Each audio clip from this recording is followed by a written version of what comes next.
Hi, welcome back to the channel. Today's video is a reflection on the previous video that I posted, which was a 5-minute rant about my neurologist after an appointment that I had with him, in which I came out feeling quite insulted and frustrated, and I decided to spontaneously rant to the video camera and post that on YouTube. And I was a little bit nervous before I posted it because obviously if you're in an emotional state and then you put that out online, that's kind of frozen in time and you're laying yourself open to judgment. So I wasn't sure whether to post it. But when I did, it actually turned out to be my best performing video of all time on my channel. So that was awesome. My channel's a small channel, obviously, so that's not to say much, but from my point of view, it was crazy. It was amazing. And to have all those comments pouring in and so much engagement, 99% of which was entirely supportive and echoed my sentiments. And so I'm extremely grateful for that. And first of all, I just want to thank everybody for validating my emotions and allowing me that space to rant. But I wanted to reflect on it and do a follow-up, because it was just a moment in time when I was feeling emotional, but there are much bigger questions at stake. So just to also respond to many of the comments that came in, people raised various points and I wanted to address them. So many people wanted to know why I was so upset when I've got my health back. What does it matter what your neurologist thinks? At the end of the day, you're feeling fine. You're not disabled anymore. What's the big deal? I absolutely understand why that would be quite jarring. And I know I would have probably felt the same if I was still extremely ill and then I came across a video about somebody ranting about how well they felt. So I didn't mean to come across like I don't understand, I don't recognise, I don't appreciate the enormity of this miracle that's happened. Quite the opposite. I'm not going around angry all the time. That was just a brief moment in time. I'm going around in a pretty much near constant state of gratitude. And I think that the frustration comes from the fact that there are so many people out there who don't have this information, and my neurologist is a gatekeeper of that information, and he's closed to it.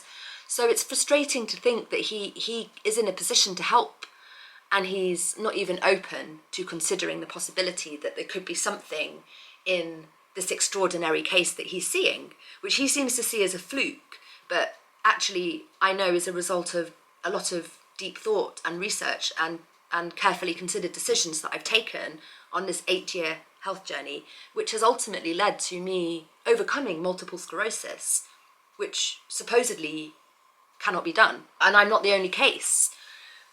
I'm not the only person who's experienced these results. If you look through the comments, you'll see so many other people talking about their conditions being cured or massively improved by starting the carnivore diet. So it's frustrating to see so much evidence on the internet of something real that's happening, and then the fact that there's an entire medical profession who's just sticking their head in the sand about it.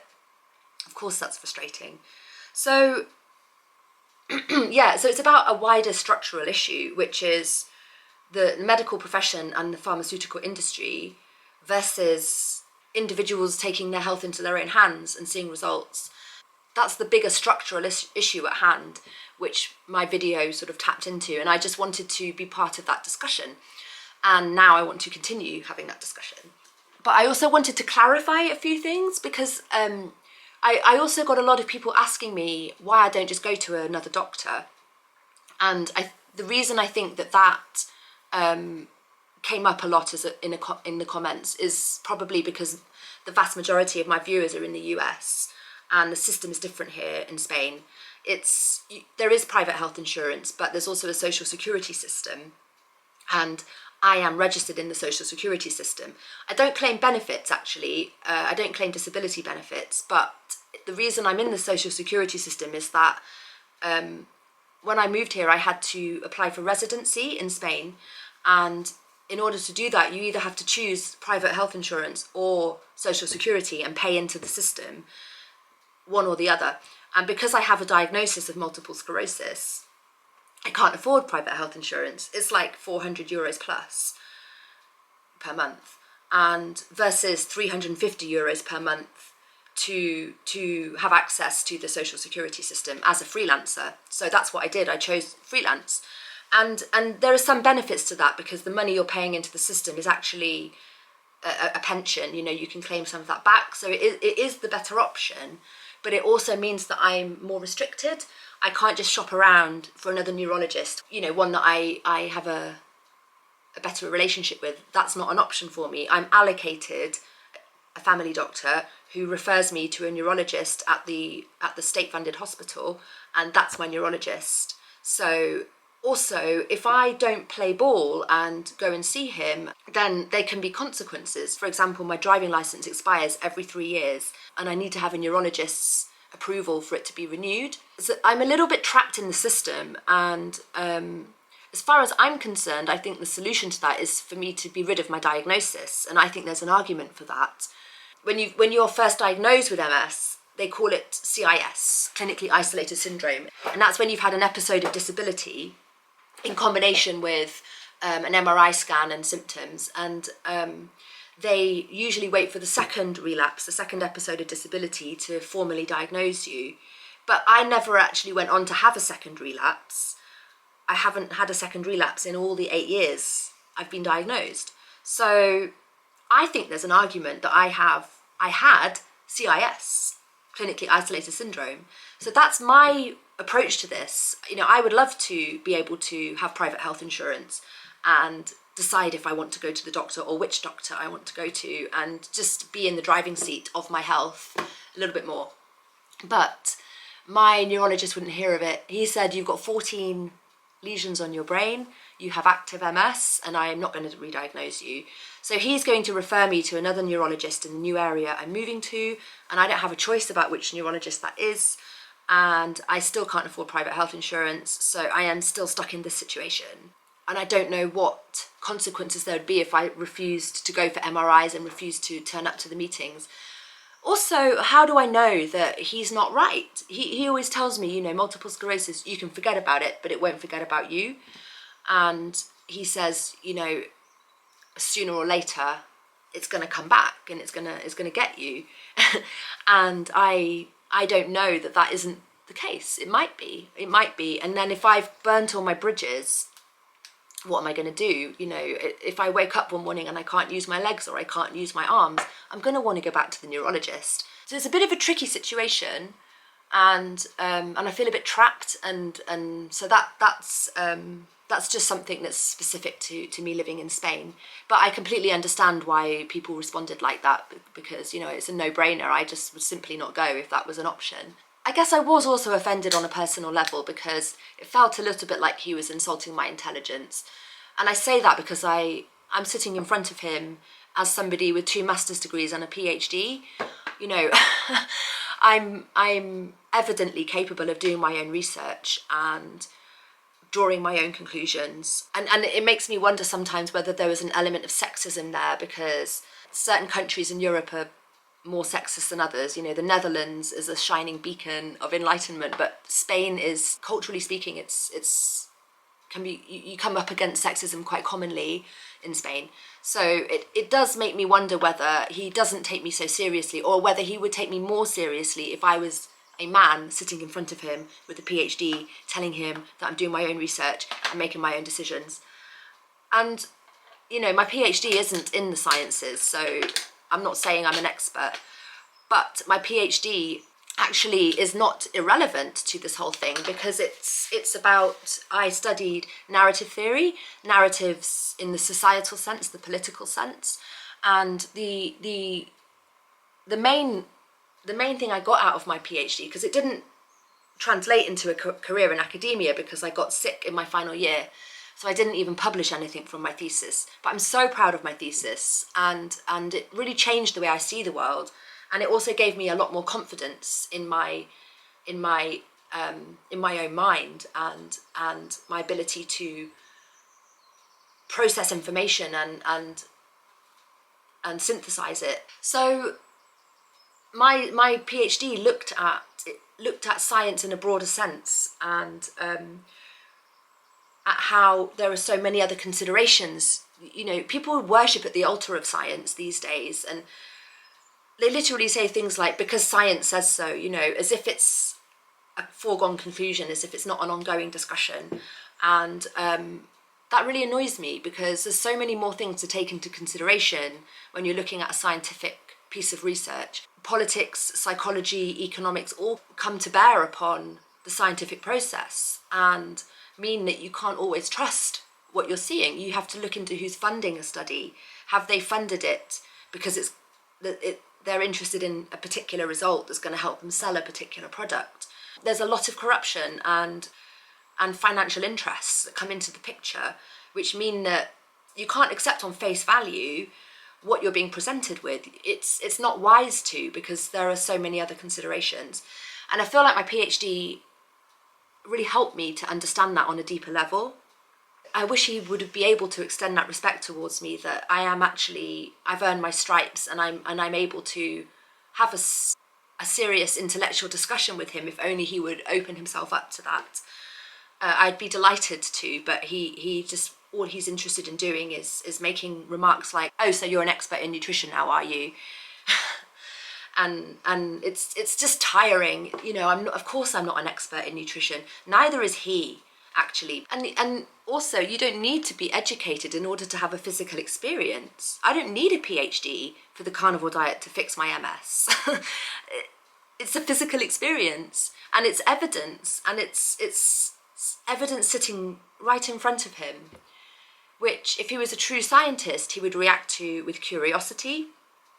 But he is wrapped up in his worldview, and his career is heavily invested in his schooling and his belief systems. So yeah, I understand that me sitting in front of him, my case, my existence, without me having to say a word, my case is challenging his worldview. And so I understand that that's not nice for him, and I understand that his defences are going up. So yeah, I'm offended on a personal level, but at the same time I understand that that's because my case has challenged him. And in a way, his astonishment at my case is validation in itself. Not that I need his validation in order to feel well, but it would be really great if he could just, you know, react with a bit more curiosity and a bit more open-mindedness. But of course, the people who are the experts are the hardest people to convince. That's obvious. So yeah, that I guess, yeah, I did feel a little bit offended on a personal level. But putting the video out, you know, it was fine. As soon as I ranted, I felt better, and then I put the video up and got all these responses. So it turned out to have been for the greater good. So that was cool. And I've come to the conclusion that it would be the best thing to do would be to go to the new neurologist that I'm being referred to in Galicia, and just see, because he's a different individual and maybe he has a slightly different attitude to my previous neurologist, and wouldn't that be wonderful?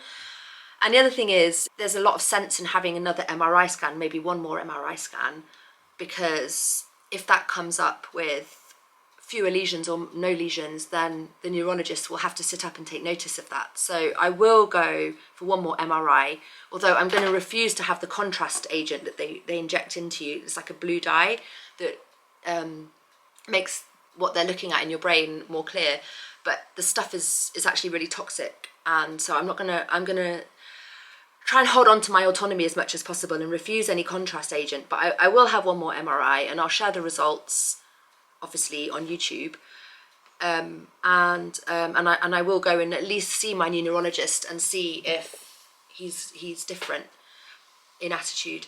But yeah, I think that the main thing is that I want to now be undiagnosed if I can. It's only holding me back, and I just want to go on and keep living my life. So, and that, you know, maybe I could have private health insurance and I only have to pay like 60 euros a month, because I don't have this horrible label hanging over me that doesn't actually correlate to my everyday experience anymore. Yeah, so I guess, you know, I do think we've got a really big fight on our hands, and I think that the world is getting more and more corrupt. I saw a video by a YouTuber called Neil McCoy Ward just a couple of days ago, who said that a supermarket in the UK called Sainsbury's has put out a report saying that by next year they'll have phased out meat, and they'll be selling, I kid you not, jellyfish, bugs, and lab-grown meat, which I find horrifying. Jellyfish? I mean, come on. The world's just getting weirder and weirder, and our freedoms are getting stripped away. So I do feel like, you know, I need to keep posting videos. I need to keep expressing this kind of stuff, and try to get through to as many people as possible to help them with their health conditions, and before censorship kicks in, because it just feels like the world is going into such a tyrannical place. And you may call me a conspiracy theorist, but I'm actually a conspiracy theory theorist, because my PhD touched on exactly that. You know, hegemonic power back narratives versus the more fragmented narratives that are found on the internet. And it gave me the tools to navigate that, and to reach my own conclusions, and to you know, source quality information, and that's exactly what I've done. And in doing that, I've been able to overcome my disabling condition. So that's all the proof I need that I'm on the right track. And and I'm just really grateful to have the YouTube channel and to have all you guys. And I'm just so happy to hear that you're all having similar experiences. It's amazing. It's absolutely amazing. And I just want to encourage you all to keep spreading the word, because the space to do that is getting less and less. So yeah, so anyway, the point is, I'm no longer angry. It's all good. And I'm just really enjoying spring, and looking forward to my imminent move to Galicia. And I've stopped smoking cannabis. I'm 4 days in, so when I make it to 30 days, I'll do a video on that. 4 days cannabis free. Awesome. And that's because I don't need it anymore. That's because of carnivore. So everything is just getting incrementally better. It's the gift that keeps on giving. And to hell with my neurologist. Anyway, see you guys next time. Take care. Cheers. Bye.